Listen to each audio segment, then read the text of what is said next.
This is the IELTS listening test.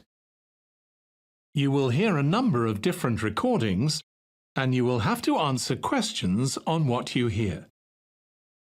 There will be time for you to read the instructions and questions, and you will have a chance to check your work. All the recordings will be played once only. The test is in 4 parts. At the end of the test, you will be given 10 minutes to transfer your answers to the answer sheet. Now turn to Part 1.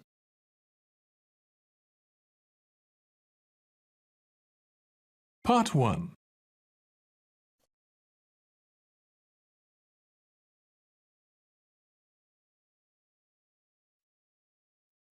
You will hear a woman talking on the telephone to a man about a car he is selling.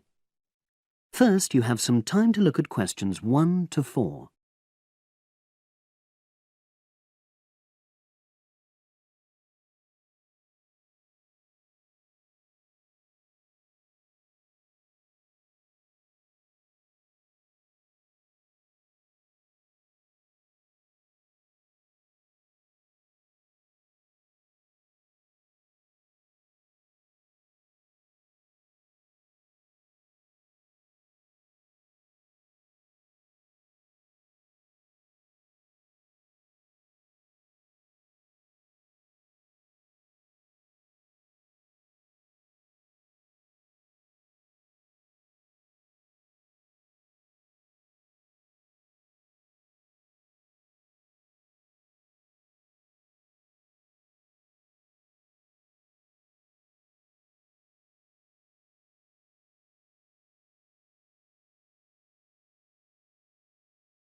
Now we shall begin. You should answer the questions as you listen, because you will not hear the recording a second time. Listen carefully and answer questions 1 to 4. Hello, Brian Park speaking. Oh, hello. I'm calling about the advert in the paper. For the car? Yes, the Mini you've got advertised for sale. Oh, yes. I just wanted to find out a bit more information. Of course. What would you like to know? It's my brother who's interested, actually, but he's not in today, so he asked me to call you. Fine. Great, thanks. So, it's a Mini, Yep. and how old is it? Just coming up to 13 years old. And I seem to remember from the ad that it's grey. That's it. Doesn't show the dirt. Absolutely. Anyway, the colour shouldn't be a problem for Jeff. You know, the important thing is the quality. Yes, of course. And what about mileage? With it being pretty old, it's probably over 100,000? Actually, it's 40,000 less than that. 62,000 on the clock. Great!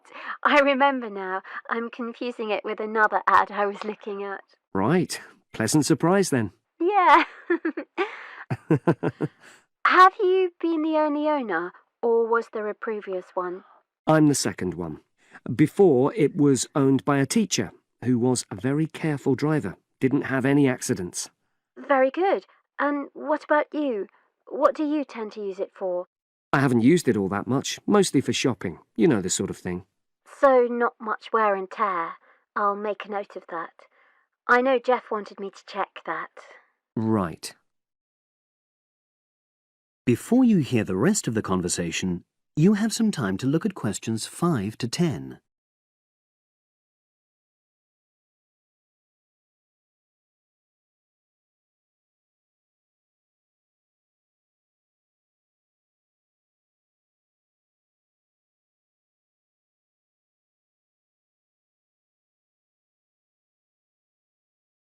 Now listen and answer questions 5 to 10. Now, about the price, I see you've got it down as £1,250. I'm not sure Jeff will be able to come up with that amount. In the ad, I did say 1,250 or nearest offer. So would you be prepared to go down to 1,000? That's really too low, I'm afraid. 1,100? I might be able to go to that. OK, I'll make a note of that. What about tax? Is it due soon? Got another 5 months before it's due. Oh, that's a real plus, yes. I'll make a note of that. OK. Now, you say it's in good condition. For its age, I'd say yes, definitely. It's just been serviced and there were no major problems. Major. I'd be able to show you the service report. The only thing is, you'd have to get a new tyre in the near future. Though it's still OK, you know. It's certainly absolutely safe at the moment. OK, fair enough. Yes, I understand. And the garage also mentioned that one headlight could probably do with replacing. They think there's a fault there, you know, intermittent. Well, we'd obviously look at all the documents, but that sounds very straightforward. Of course. I've got all the service documents up to date, and you can look at those. Well, it all sounds pretty good, and I know my brother will be interested, so would it be possible for him to see the car? He's back from his trip tomorrow and away tonight, so how about tomorrow? Tomorrow? Wednesday? I'm afraid that's not possible. I'm out pretty much all day. Well, Thursday then? That'd be fine, yeah. In the morning? Yes, that'd suit me perfectly. Great. Now, you'll need my address. Oh, yes, of course. What is it? It's number 238, 238? London Road. Oh, that's easy enough. Yes, very straightforward. So I'll pass on these notes to Jeff, and he'll see you in a couple.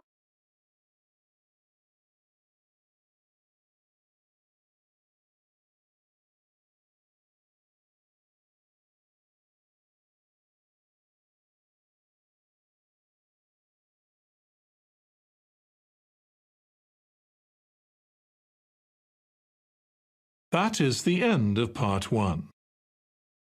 You now have 1 minute to check your answers to part 1.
Part 2.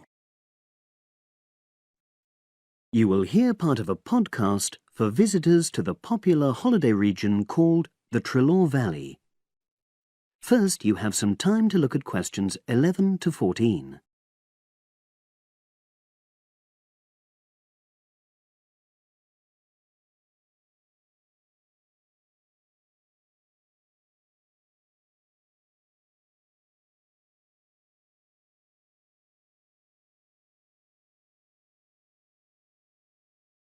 Now listen and answer questions 11 to 14. The valley and estuary of the River Treloar forms an unspoilt, beautiful landscape, rich in both wildlife and sites of historic interest. There are many ways to explore the area, and public transport links are good. It is possible to leave your car behind and travel by boat, train, or bus, with just short walks in between stops. The Treloar Valley passenger ferry runs between villages along the river estuary and provides a link with a train station at Barry, which is about 10 minutes' walk from the riverside village of Calton. In the past, the river was the main form of transport in the area, and as in the past, today's ferry service operates according to nature. The river estuary is tidal, and so the ferry timetable differs from day to day, according to the times and height of the tide. The ferry is also seasonal, normally running between April and September, depending on the weather. A timetable for the whole year can be downloaded from the internet by visiting www.treloarferry.co.uk. If you just want to sit and relax and enjoy the lovely scenery, you can take a river cruise to Calton and back from the nearby city of Plymouth. In the past, steamships brought early tourists along the same route.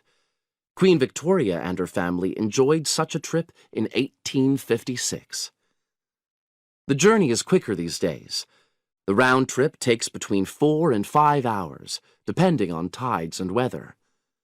If you prefer, you can travel upriver by boat and return to Plymouth by train. All cruise boats and trains have wheelchair access. For more information and for departure times, ring Plymouth Boat Cruises on 017-528-23104.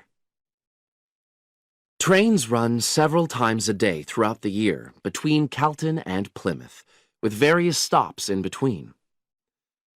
They are used by both local commuters and tourists who want to enjoy the beautiful scenery. The highlight of the journey is crossing the river on the stunning viaduct, which was built at the beginning of the 20th century and towers 120 feet over the water. It is unnecessary to book, and tickets can be bought on the train. For information about fares and timetables, contact National Rail Enquiries by phone or online. The bus service in the Treloar Valley now connects all train stations and villages in the area. Especially for holidaymakers, there's a Rover ticket which can be used at weekends and on national holidays and allows unlimited journeys on those days. The Rover ticket provides great value for money and is now even cheaper than it was last year. An adult ticket costs £5.50 a day. Senior citizens can travel for £4.50, and a family ticket for up to 5 people costs just £12. Tickets can be bought on the bus. Now you have some time to look at questions 15 to 20.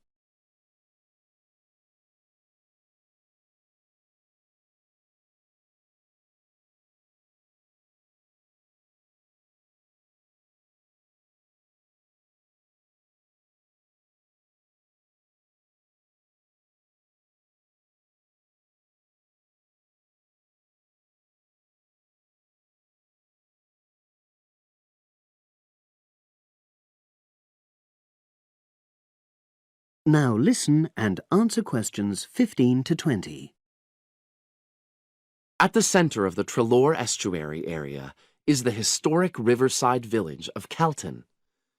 The main road comes into the village from the south, and for those of you who are arriving by bus, it turns left just before the bridge and stops in the lay-by on the left-hand side. From there, it's just a short walk to Calton's various attractions. If you're arriving by car, you have to leave it in the main car park. Go over the bridge and take the first turning on the right.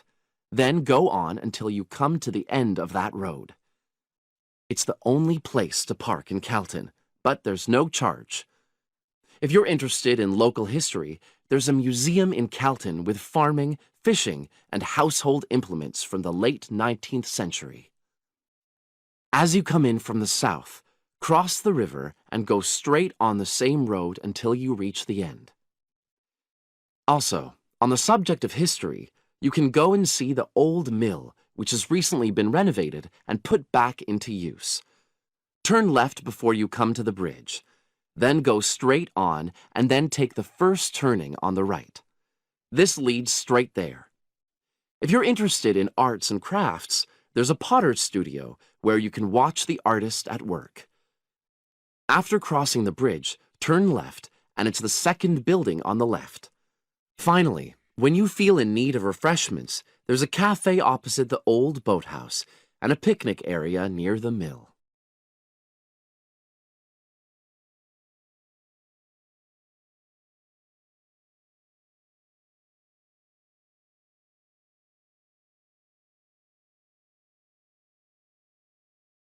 That is the end of Part 2. You now have 30 seconds to check your answers to Part 2.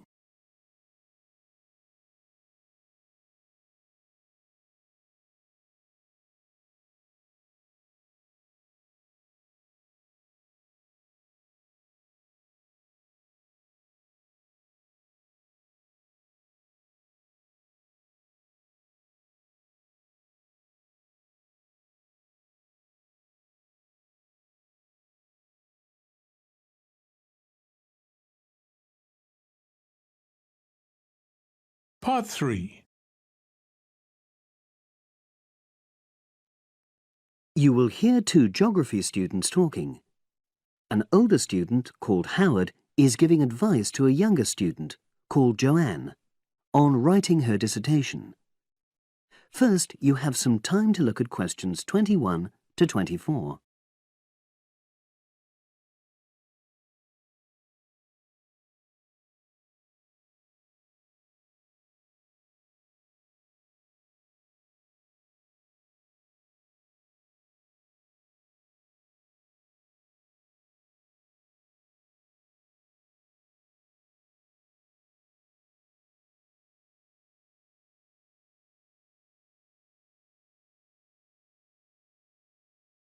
Now listen and answer questions 21 to 24.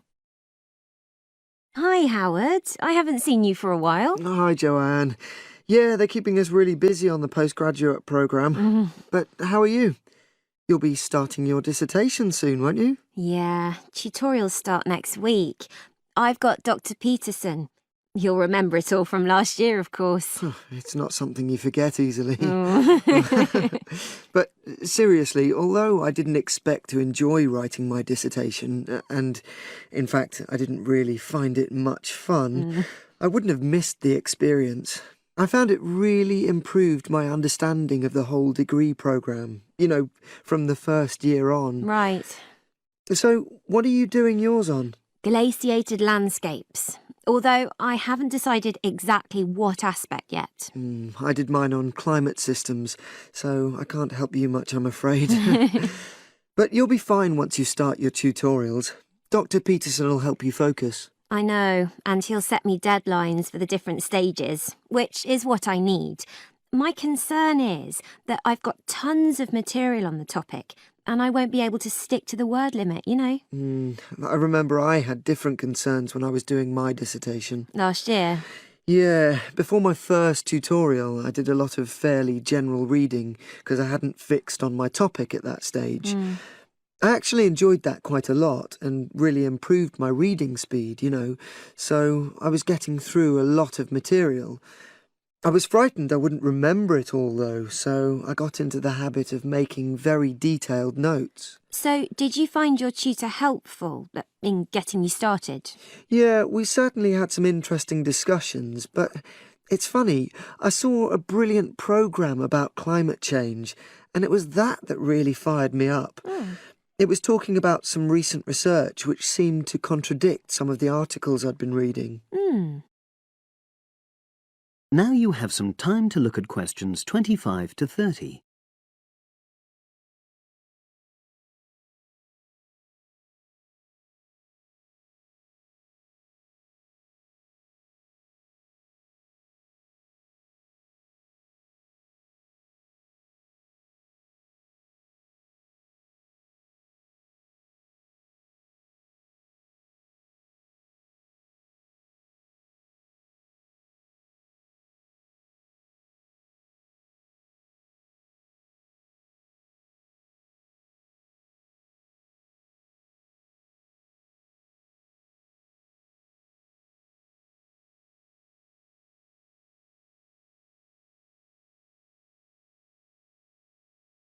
Now listen and answer questions 25 to 30. So you say your tutorials start next week? Yeah. Well, the first month's crucial. You've got to meet your tutor and decide on your focus, but don't become too dependent on him. You know, don't see him every week, only when you want to check something. Right. Once you've got the focus, you've got to get reading. It's helpful to look through the bibliographies for all the course modules relating to your topic and get hold of any books you think you'll need. I haven't got much money. I mean, get the books from the library, far better. And I suppose I should prepare a detailed outline of the chapters? Yeah, absolutely. But don't feel you have to follow it slavishly. It's meant to be flexible. OK. Now, I'm someone who likes to get writing quickly. I can't just sit and read for a month. Not like me, then. But if that's what suits you, your natural approach, then you really ought to start immediately and write the first chapter. Right. Now, Joanne, about the library, it's worthwhile getting on good terms with the staff. They aren't always helpful with undergraduates. I suppose they focus on postgrads more. Maybe. But show them you're serious about wanting to do good work. And what if I can't find what I need? Well, there's interlibrary loans. Borrowing books from other libraries, but I've heard it isn't all that reliable. You're right, but you probably won't need it anyway. Be positive. The library is likely to have most things you need. And during the dissertation writing period, you can take out 15 instead of the usual 10 books. Should I look at previous year's dissertations? You can do. But I won't know which are the good ones. The library only keeps the best, and the staff can advise you. Are they willing to do that? Oh, yeah. And I'm worried about getting journal articles from the electronic library. Well, have you tried to find any yet? No. Well, you should. It's really straightforward. That's obviously something I'll have to look into. Dr. Peterson will help. Yeah, I know I can go to him if I have any worries. Except he will be away in the second month. It's the holidays. You should ask him what to do while he's away. Gosh, yeah. But I suppose I can get a lot of support from course mates. I know a couple of people who are thinking of doing the same topic as me. Take care. Collaboration can become dependency. I think you'd better see how that works out, what the people are like. You're probably right. About other reading, I suppose Dr. Peterson will recommend plenty of good articles to get me started. One thing I'd find out is what his attitude is to internet sources. Surely not in this day and age. I'd better get that sorted out right at the beginning. I would if I were you. And I've also got some questions about the research sections. How much time I should spend explaining the process? Well, I think that's up to you. You can see how it develops as you're writing. OK. It's the same with things like time management. That's something a tutor can't really help you with. I agree. So, is there anything else you need me to go over?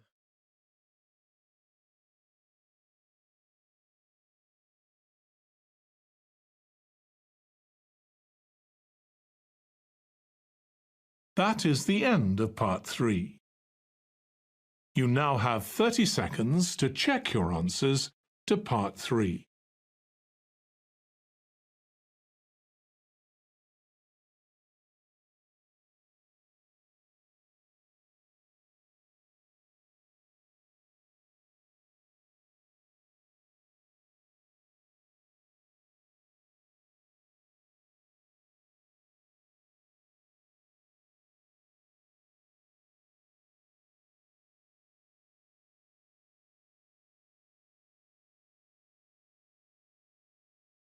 Part 4.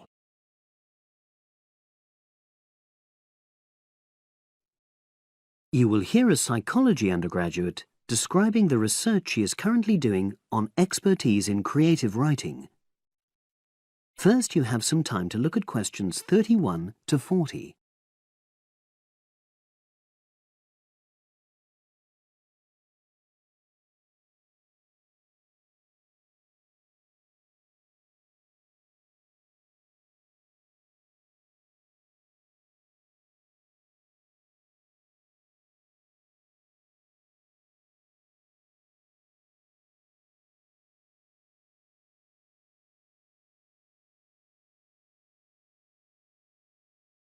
Now listen and answer questions 31 to 40. For my short presentation today, I'm going to summarise the work I've done so far on my research project to explore expertise in creative writing. Essentially, I'll share with you the process I underwent to gather my interim findings. First of all, I should give a little relevant background information about myself. Before I started my current degree course in cognitive psychology, I studied English literature, and as you can imagine, this meant I spent a great deal of time thinking about the notion of creativity and what makes people develop into successful writers. However, the idea for this research project came from a very specific source. I became fascinated with the idea of what makes an expert creative writer when I read a well-known 20th century writer's autobiography. I won't say which one at this stage, because I think that might prejudice your interpretation. Anyway, this got me thinking about the different routes to expertise. Specifically, I wondered why some people become experts at things whilst others fail to do so, in spite of the fact that they may be equally gifted and work equally hard. I started to read about how other researchers had explored similar questions in other fields. I began to see a pattern that those studies which involved research in a lab were too controlled for my purposes, and I decided to avoid reading them. I was quite surprised to find that the clearest guidance for my topic came from investigations into what I call practical skills, such as hairdressing or waiting tables. Most of these studies tended to use a similar set of procedures, which I eventually adopted for my own project.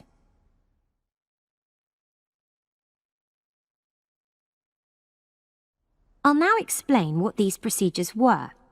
I decided to compare what inexperienced writers do with what experienced writers do. In order to investigate this, I looked for 4 people whom I regarded as real novices in this field, which proved easy, perhaps unsurprisingly. It proved much harder to locate people with suitably extensive experience who were willing to take part in my study. I asked the first 4 to do a set writing task and, as they wrote, to talk into a tape recorder, a technique known as think aloud. This was in order to get experimental data. Whilst they were doing this, a research assistant recorded them using video. I thought it might be helpful for me in my transcriptions later on. I then asked 4 experienced writers to do exactly the same task. After this, I made a comparison between the 2 sets of data, and this helped me to produce a framework for analysis. In particular, I identified 5 major stages which all creative writers seem to go through when generating this genre of text. I think it was fairly effective, but still needs some work, so I intend to tighten this up later for use with subsequent datasets. I then wanted to see whether experienced writers were actually producing the better pieces of writing. So I asked an editor, an expert in reviewing creative writing, to decide which were the best pieces of writing. This person put the 8 pieces of work in order of quality, in rank order, and using his evaluations, I was then able to work out which sequence of the 5 stages seemed to lead to the best quality writing. Now, my findings are by no means conclusive at this point. I still have a long way to go, but if any of you have any questions, I'd be happy to answer them and go.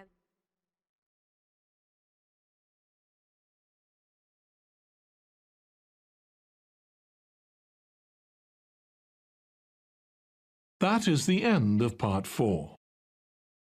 You now have 1 minute to check your answers to part 4. That is the end of the listening test. In the IELTS test, you would now have 10 minutes to transfer your answers to the answer sheet.